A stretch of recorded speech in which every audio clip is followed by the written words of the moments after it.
everyone. Our story for this week is called Each Kindness, and it's written by Jacqueline Woodson. It was illustrated by E.B. Lewis. You might remember that we read another book by Jacqueline Woodson earlier this school year called The Other Side. Hopefully you'll remember that was a good book. The genre of this story is realistic fiction. Hopefully you will remember that fiction means fake. It was made up. But the important part is that this is realistic fiction. Realistic is something that could happen. So this is not a story about people that the author actually knew and events that really did happen, but they could happen somewhere, or something similar could happen.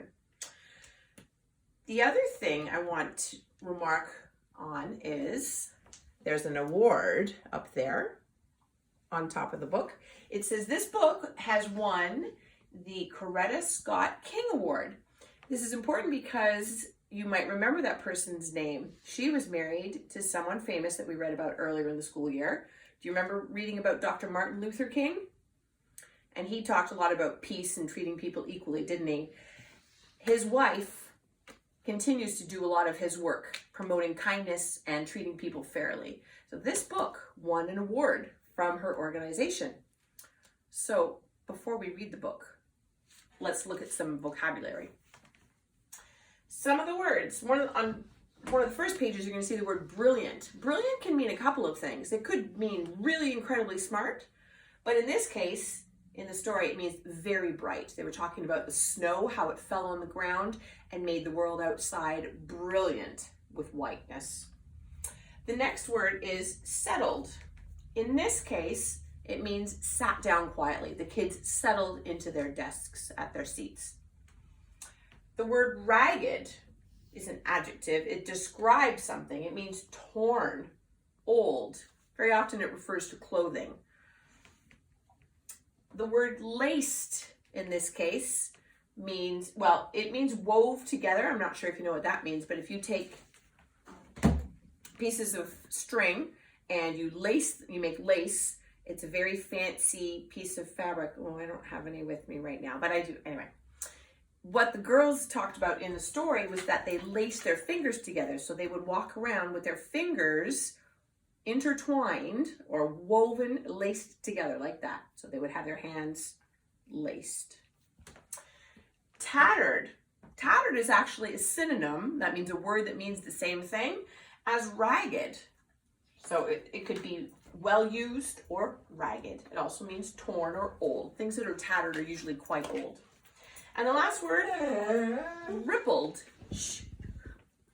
Rippled means small waves on the surface of the water. I'm not sure what Holly wants, and I think she wants me to stop doing what I'm doing. But that's it. We've done the preview. Just leave her. Don't stop moving the camera. We've done the words, and I'm going to go ahead and read you the story. Each Kindness, written by Jacqueline Woodson, illustrated by E.B. Lewis.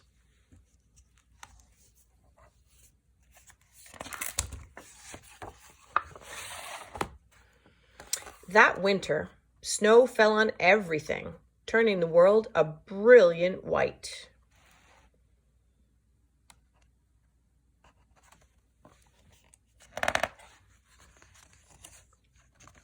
One morning, as we settled into our seats, the classroom door opened and the principal came in.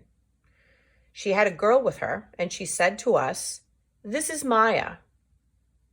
Maya looked down at the floor. I think I heard her whisper, "Hello." We all stared at her. Her coat was open and the clothes beneath it looked old and ragged. Her shoes were spring shoes, not meant for the snow. A strap on one of them had broken. Our teacher, Ms. Albert, said, "Say good morning to our new student." But most of us were silent. The only empty seat was next to me. That's where our teacher put Maya. And on that first day, Maya turned to me and smiled. But I didn't smile back. I moved my chair, myself, and my books a little farther away from her. When she looked my way, I turned to the window and stared out at the snow. And every day after that, when Maya came into the classroom, I looked away and didn't smile back.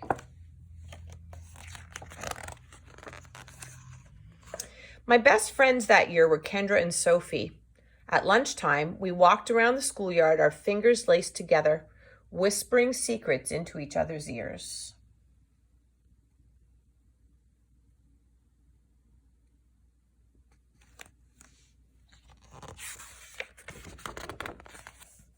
One day, while we were near the slide, Maya came over to us. She held open her hand to show us the shiny jacks and tiny red ball she'd gotten for her birthday. "It's a high bouncer," she said. But none of us wanted to play. So Maya played a game against herself.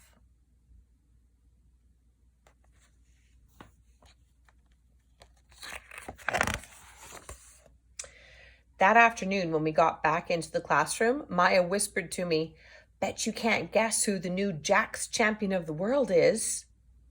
Behind me, Andrew whispered, "Chloe's got a new friend. Chloe's got a new friend."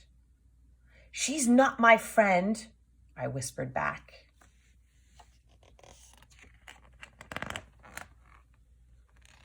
The weeks passed. Every day we whispered about Maya, laughing at her clothes, her shoes, the strange food she brought for lunch. Some days, Maya held out her hand to show us what she had brought to school. A deck of cards, pick-up sticks, a small tattered doll. Whenever she asked us to play, we said no.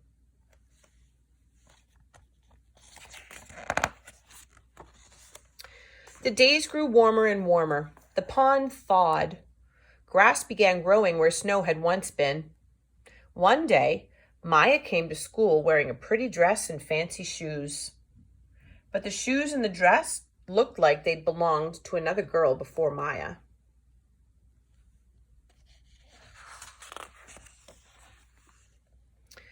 "I have a new name for her," Kendra whispered. "Never knew. Everything she has came from a secondhand store." We all laughed. Maya stood by the fence.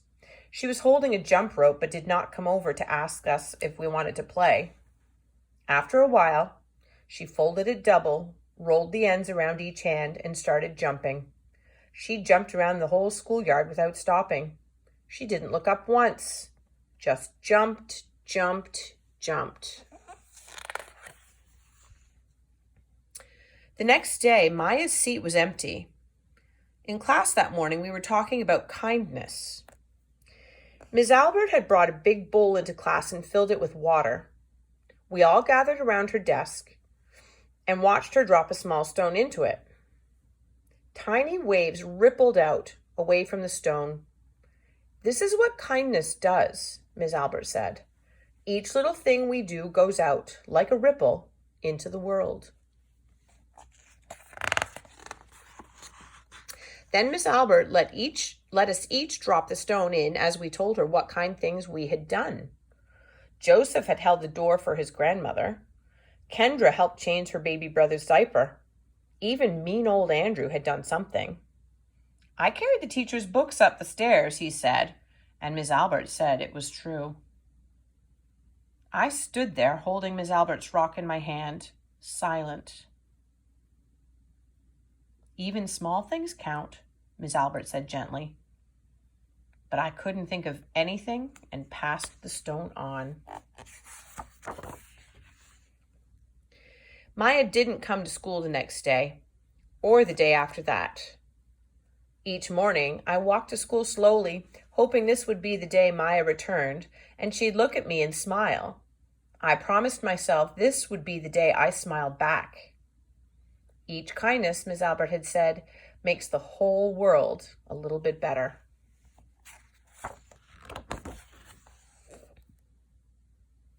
But Maya's seat remained empty. And one day, Ms. Albert announced to the class that Maya wouldn't be coming back. Her family had to move away, Ms. Albert said. Then she told us to take out our notebooks. It was time for spelling. That afternoon, I walked home alone. When I reached the pond, my throat filled with all the things I wished I would have said to Maya, each kindness I had never shown.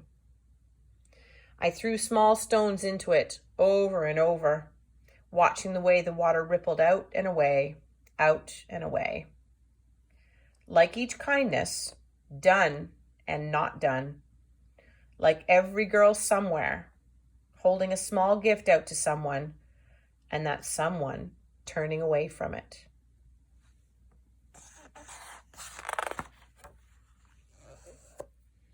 I watched the water ripple as the sun set through the maples, and the chance of a kindness with Maya became more and more forever gone.